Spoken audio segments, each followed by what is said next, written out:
في العام 1998 طرح أول عقار مرخص لعلاج الضعف الجنسي عند الرجال الفياجرا.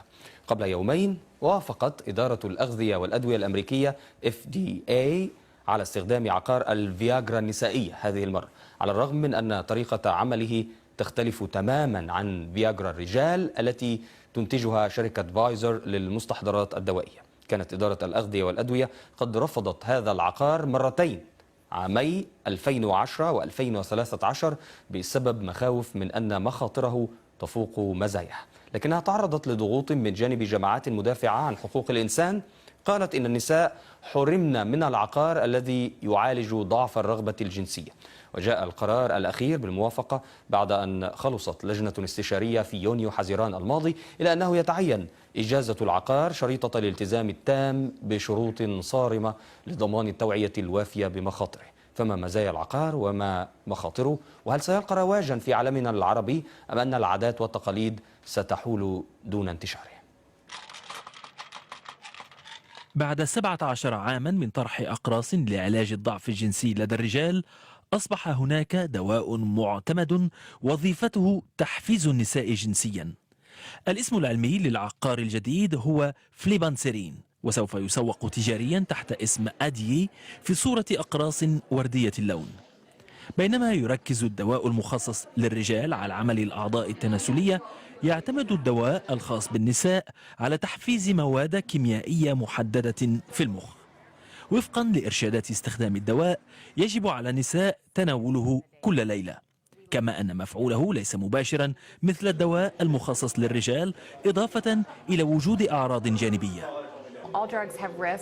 جميع العقاقير لها أعراضها الجانبية، وعلينا إبلاغ المستهلكين بها. لذلك تحمل العبوة تحذيرا واضحا، وهو يتعلق بضغط الدم المنخفض وبإمكانية حدوث إغماء في حال تناوله مع الكحول. رحبت الجمعيات النسائية في الغرب بإنتاج العقار الجديد، وفي نفس الوقت اتهمت هيئة الدواء الأمريكية بالتمييز ضدهم لأنها وافقت منذ أكثر من 17 عاما على دواء يحفز الرغبة الجنسية لدى الرجال. أما في البلاد العربية هناك من يرى عدم مناقشة الحقوق الجنسية للمرأة، بل ويطالب بختانها. من ناحية أخرى هناك مطالبات بمزيد من الحقوق الجنسية للمرأة. كرجال يعني غير بيختلف عن المرأة، يعني كرجال تعب أو إرهاق، حالة نفسية، عرفت كيف؟ أما كمرأة وكنسوان وقاعدة في البيت يعني بيختلف طبعا أكيد 100%. ما هوش به، عنده عكسيات بعض، فهمني، عنده سلبيات بعض، فهمتي. وبالنسبة لي أنا راح حرام. في مجموعة من الناس محتاجين لهذا الدواء، المفروض يكون متوفر بالصيدليات وعادي مثل الرجل. هي بتطلب، في ناس بيجوا يطلبوها من قبل ما حتى أمريكا تقول عليه ولا حاجة، يعني على أساس إن زيادة الرغبة للسيدات، ودي حاجة كويسة إنها تبقى موجودة، ودي بتخلي في روابط أكتر في الأسرة يعني بين الزوجين. تسجل مبيعات المنشطات الجنسية للرجال في البلاد العربية أرقاما تقدر بمئات الملايين من الدولارات سنويا حسب بعض التقديرات. ولكن لماذا تواجه فكرة تناول النساء لها تحفظ بل ورفض الكثيرين؟ الغالبية مش عايزين ده أو مش هينبسطوا بده، بالعكس هو الرجل في المجتمع العربي يسعد ويفخر بالمرأة الجاهلة جنسيا التي لا تعلم شيء عن رغباتها هي الشخصية، والتي لا تطلب حقوق جنسية، وتفرح بما يتركه لها من الفتات إذا كان يعني هو ده فكره. لكن برضو عشان نعترف أنه بدأ الفكر ده يتغير الحمد لله وبدأ يتطور. تقول حركات نسائية في الغرب أن التصديق على الدواء الجديد بمثابة انتصار جديد في سبيل تمكين المرأة، بل ويذهبون إلى مقارنة ذلك بما يعرف بالثورة الجنسية التي أعقبت نشر أقراص منع الحمل في الستينيات من القرن الماضي. ولكن مجتمعات أخرى تنظر إلى تمكين المرأة جنسيا على أنه أمر مرفوض أو ثانوي. رضا الماوي، BBC. ومعنا في الاستوديو الباحثة والنشطة في قضايا المرأة العربية مريم مشتاوي، وعبر سكايب من لندن الدكتور هاني بغدادي الاختصاصي في تصنيع العقاقير والأدوية. سيدة مريم، اسمحي لي أكسر قاعدة النساء أولا، أذهب بس للدكتور عشان نتعرف على يعني المخاطر والمزايا. خلينا دكتور، طالما نتحدث عن عقار جديد وتمت إجازته، نتحدث عن المزايا التي قد يتيحها للنساء ومن الناحية العلمية. تفضل. مساء الخير لك ولجميع المشاهدين. طبعا هذا الدواء حديثا صدق عليه من ال FDA أو إدارة الدواء والغذاء الأمريكية. هذا الدواء بالأساس يعمل على علاج نقص الرغبة الجنسية عند النساء، ونمط عمله مختلف تماما عن العقاقير أو المنتجات اللي كانت مسبقا مطروحة بالسوق والتي تشرى بدون وصفة طبية والتي عادة يكون منشأها نباتي. هنالك حالة تسمى Hypoactive Sexual Disorder. هذه الحالة هي نقص رغبة جنسية توجد عند المرأة. هذا الدواء يعمل على تحفيز عدد معين من النواقل الكيميائية على مستوى الدماغ عند المرأة لخلق نوع من الرغبة الجنسية عند المرأة، لممارسة العلاقة الجنسية بشكل أفضل أو بشكل أنسب من حيث العلاقة نفسها. تمام. طيب، وهذا يتعامل مع أو هذا العقار يتيح تجاوز آثار كل الحالات التي ربما تتسبب في الحالة العلمية التي ينتج عنها ما يسمى في اللغة العادية البرود الجنسي أو عدم الإقبال أو الشعور بالرغبة لدى المرأة. يعني هذا العقار هل يوفر ردود وحلول على كل هذه الحالات، يعني أو المواقف التي تنتج عن هذه الحالات؟ طبعا هذا العقار كغيره من العقارات، هناك عقارات يستجيب البعض عليها بشكل ممتاز، وبعض العقارات نفسها قد استجابة الشخص تختلف من شخص إلى آخر وفقا للعقار الواحد. فوفقا لعقار أي دواء قبل أن يطرح بالسوق يخاض نوع من التجارب والتجارب العلمية ومنها يصدر السوق. وفقا لهذه التجارب يثبت الدواء فعالية عن غيره من الأدوية ويقوم بإحراز نجاح على مستوى التأثير، لذلك يطرح بالسوق.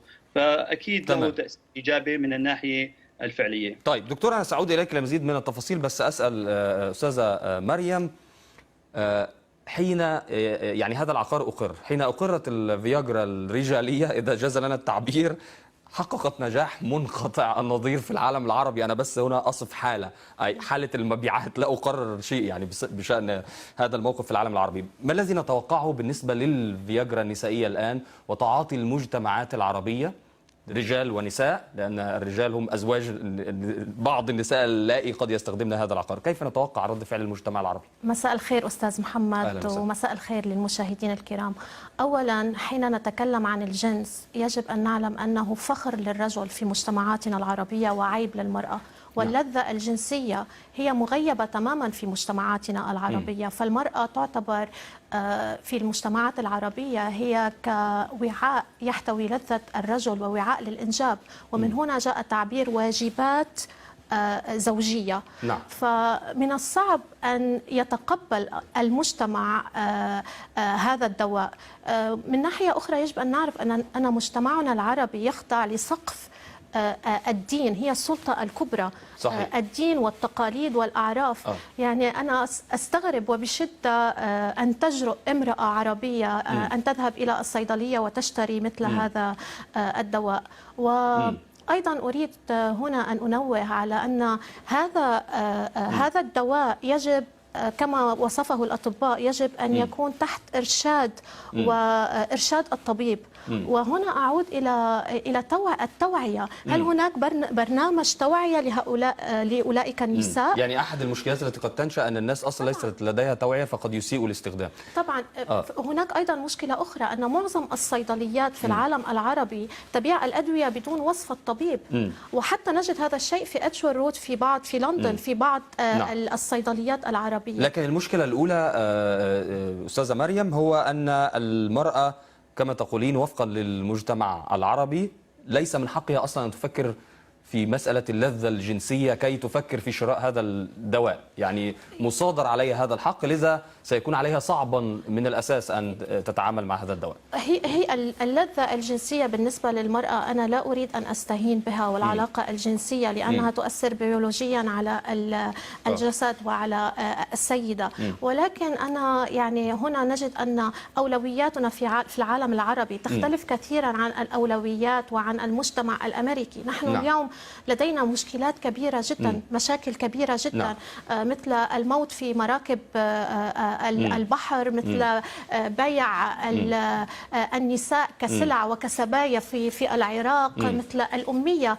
كما قلنا.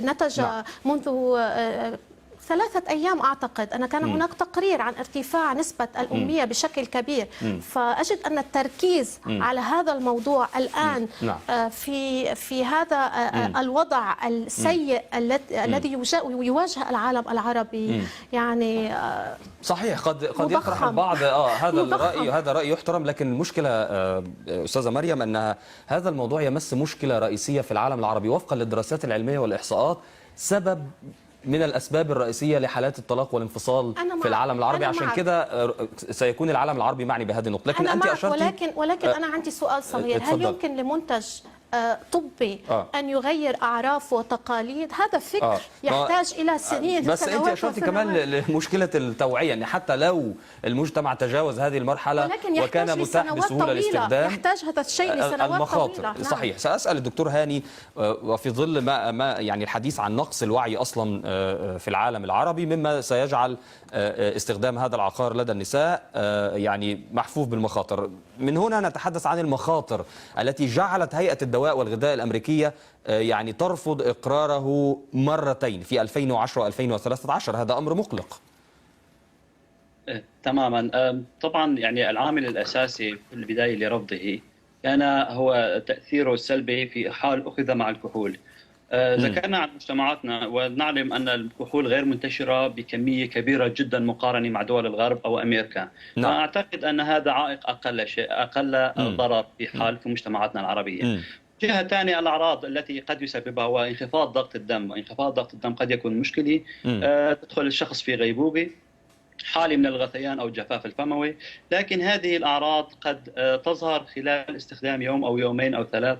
فإن كان هنالك أعراض جانبية ينصح بعدم تناول مستحضر كهذا، وإن لم يوجد أعراض أو تأثيرات جانبية تستطيع المرأة استخدامها. فلا أعتقد استخدامه بالمشكلة، لكن لا أتكلم عن الموضوع النفساني والموضوع الاجتماعي أو البيئة التي تعيش فيها، أتكلم عن الناحية العلمية لها. صحيح. طيب دكتور، سريعا بس، لأن هذه نقطة إذا كنا نتحدث أن المشكلة أو هناك مشكلة يمسها هذا العقار في العالم العربي، هل وفقا للدراسات الأولى يمكن لهذا العقار أن يعالج آثار عملية ختان الإناث، وهي مشكلة منتشرة في العالم العربي، ومن ضمن آثارها حالة الفتور أو البرود الجنسي التي هي مشكلة كبيرة بين الأزواج في العالم العربي؟ لسوء الحظ الختان يعني فقدان الإحساس بالعضو التناسلي عند المرأة. قد يقوم بدور إيجابي على مستوى العقل والناقل العصبي أو 5TP كما تسمى، وقد يكون هنالك نوع من الرغبة، لكن الإحساس على مستوى العضو الأنثوي معدوم، فهنالك نوع من المعاناة في ذلك. أعتقد أنه لا يغطي بشكل كامل الحاجة من ذلك. تمام.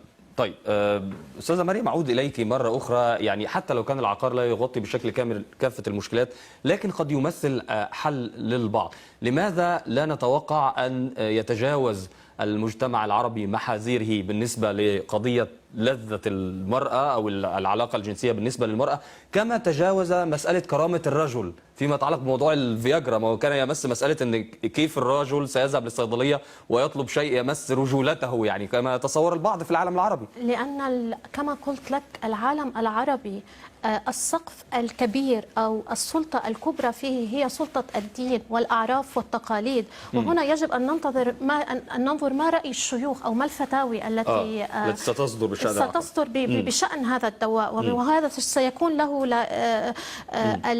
المحور الأساسي، هذا سيكون المحور الأساسي في الموضوع.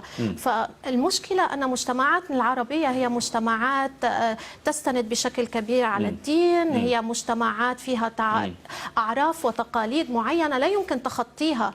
فما ينطبق في الولايات المتحدة أو في أوروبا لا ينطبق بالضرورة علينا. لكن أنت كناشطة نسائية تدافع عن حقوق المرأة، ألا ترين أن هذا العقار حق من حقوق المرأة كي تستمتع بالحياة مثلها مثل الرجل؟ إذا كان هناك مشكلة جسدية بيولوجية وكان هذا الدواء سيشفي هذه المرأة، بالطبع هناك ضرورة أن تذهب إلى الطبيب، ولكن يجب أن يكون تحت إرشاد الطبيب وفي وصفة طبية، ويجب أن يكون هناك توعية. طب ما قيل هذا أستاذة مريم عن الفياجرا الرجالية وخرج الأمر عن نطاق السيطرة، والناس حتى من لا يحتاجها طبيا يستخدمها. أسيء استخدام الفياجرا بشكل كبير، وذلك بسبب غياب الرقابة على الصيدليات. الصيدليات كما قلنا تعطي الأدوية بدون وصفات طبية، فنشأ عن ذلك حالات اغتصاب في المنازل، جنون جنسي. يعني هناك أشياء يجب السيطرة عليها. فإذا كان هناك مشاكل لهذه النساء يجب أن يكون حلها من خلال الطبيب وتحت إشرافه، ويجب أن يكون هناك توعية، ربما توعية في المجتمع من خلال ندوات. نعم، لكن طب حتى في هذه الذهاب للطبيب بالنسبة للنساء في العالم العربي في هذه المسائل يعد حساسا وليس سهلا، والكثيرات يحجمن بسبب الخجل وما شابه. ألا نتوقع أن يعني هذا العقار قد ربما يمثل طريق آخر يعني تجاوز الذهاب للطبيب إذا نشأت له تجارة سرية بعيدا عن الظهور العلني للسيدات لطلب العقار؟ أستبعد، لأن الجنس في النهاية هو ثقافة وفكر. هناك فكر. الفكر العربي يحتاج إلى وقت وإلى سنوات ليتغير. يعني سيكون من الصعب أن تجرؤ المرأة أن تذهب إلى الطبيب وتتحدث عن هذه الأمور. طبعا يختلف الأمر بين بلد عربي وآخر. في لبنان يمكن أن نتكلم عن هذا الموضوع، ولكن إذا تكلمنا عن السعودية أو الكويت أو البحرين أو هذه البلاد سيكون الوضع مختلف جدا. تمام. طيب نشكر بس الدكتور هاني البغدادي الذي كان معنا ويعني أفاض علينا بالرؤية العلمية المتعلقة بالعقار، وأشكرك أيضا أستاذة مريم مشتاوي الناشطة النسوية. شكرا جزيلا. شكرا لك. مشاهدينا في كل مكان، بذلك نصل إلى نهاية حلقة العالم هذا المساء. إلى اللقاء في حلقة أخرى.